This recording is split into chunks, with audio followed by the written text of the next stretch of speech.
Let me know if you're Team Neymar or Team Vinicius down in the comments below, and I'll pick one of you guys to win some FIFA points. Neymar against Vinicius. 2 left wingers, 2 Brazilians, and 2 superstars. But who is actually better to buy for your ultimate team? In this video, we're going to come to a definitive conclusion over which player is better and also better value to get for your ultimate team. We're going to be covering all of the aspects like in-game stats, chemistry links, and the price to determine which one of these cards you should actually be getting. If you do enjoy this sort of video, please do leave a like rating. I'm here to help you guys. I upload every single day, so make sure you do subscribe if you enjoy this style of content. But for now, let's get into it and decide which left winger is ultimately going to be the best to add into your ultimate team. So first we're starting off with the in-game stats, and there's some interesting things to consider in here. The first thing that glares out at you is the difference in pace. However, this is very misleading, and the reason for this is because pace has been tested on FIFA 23, and this is new gen I'm talking about. It's a little bit different if you're on old gen, and I'll talk about that as well. But specifically for new gen, the difference between the 95 pace of Vinicius and the 87 pace of Neymar, you are literally not going to feel it. And the reason I say this is because there has been several tests done where a player like Savic, the centre-back with 60 pace, has ran the length of the pitch in about a second less than Virgil van Dijk, which, if you think about that for a second, 1 single second difference for running the whole length of the pitch means you are not going to notice that pace. So whilst Vinicius does have the edge, it is so marginal that it's barely even a positive for him. In terms of the shooting, pretty even. Vinicius does have the 1 extra finishing. Neymar has the attack positioning. Fairly similar in this aspect. A really nice boost on Neymar for the volleys as well. And another thing that's worth considering and remembering is that Neymar does have the 5-star weak foot that Vinicius only has a 4-star on, and they do also both have 5-star skill moves. In terms of the passing, Neymar is very clear in this aspect. However, it's not too clear how much of a difference this will actually make. Obviously, the 10 short pass is big, the 8 long pass, 14 vision. These are stats that can't be ignored. And definitely in terms of a central cam and playmaking aspect, Neymar is going to be the one to go if you're planning on using him there.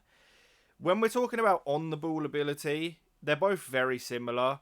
Neymar probably just about edges it. In previous years, though, it was a lot more significant when it came down to certain animations, whereas this year, as I'm sure you guys are aware of, basically every single player feels stiff.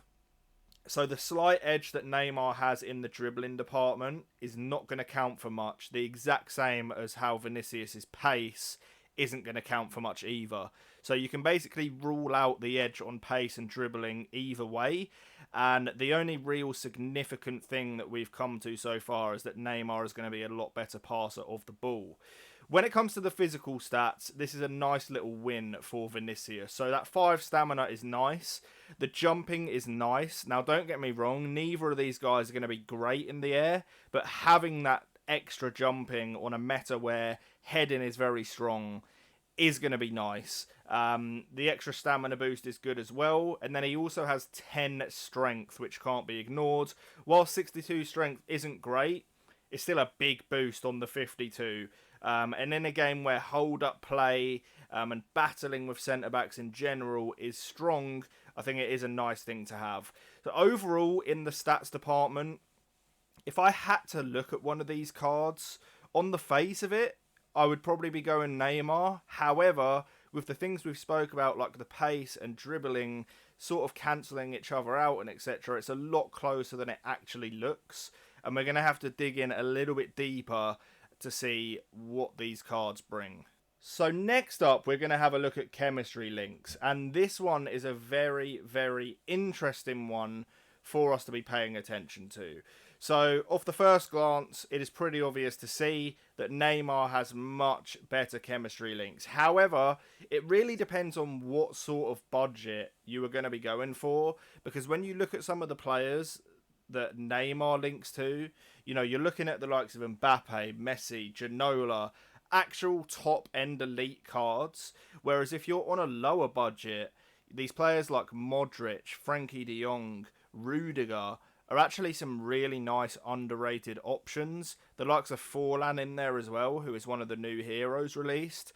Overall, though, if you were to, you know, have your unlimited budget and just pick which of these two cards actually had the better links, it is pretty much undeniable that Neymar is a lot easier to fit into a super team, and it can't really be disputed, even though the cards that he is linking to are of a much higher budget. So this one is going to be a win for Neymar. Like I said, it does depend on what sort of team you're building, but a definite win here for Neymar. Finally, we're going to be looking at the price of these players, and as you can see, Neymar is coming in at over double of Vinicius. Now, it isn't just the overall price of now that you have to consider. The other thing that's very important is the fact that Neymar is 3 ratings higher and is going to be in a lot less supply, which means that, you know, the potential of what they're actually both going to drop to is very different. I believe that Vinicius can crash a lot lower than Neymar ever will, and it's worth keeping that in mind. There's definitely a point in this game's life cycle where I can see Vinicius dropping to like a 50k card, whereas with Neymar, I just can't see that happening. So obviously at this point in the game, it's more just about who you prefer to have in your team, and certainly the better value card right now is Vinicius. There is absolutely no way that Neymar is worth double the price of Vinicius. However, like I said earlier, it does depend on the sort of team you're building and how you're going to fit these players in. But overall, guys, having used both of these cards, having looked at everything together, I personally would be going for Vinicius Jr. And I'm going to tell you guys the reasoning now. As we said earlier, obviously, even though Vinicius does have that pace advantage, that's not really a big win for him. They're going to feel very similar in game. Neymar has the dribbling advantage, but again, it's just so negligible. You're not going to notice the difference. And whilst Neymar overall is the more well-rounded card, for less than half the price, and then with that added stamina, strength, and just overall a bit more explosiveness that Vinicius has, along with some of the cheaper links that don't require you to spend millions of coins, I think right now it is definitely not worth breaking the bank for Neymar when you can get Vinicius at this price. So that is my opinion. Do let me know in the comments down below which one of these cards you own. I'll be interested to know. And if you enjoy this style of video, please do leave a like, subscribe if you're new around here, and peace. I'll catch you next time.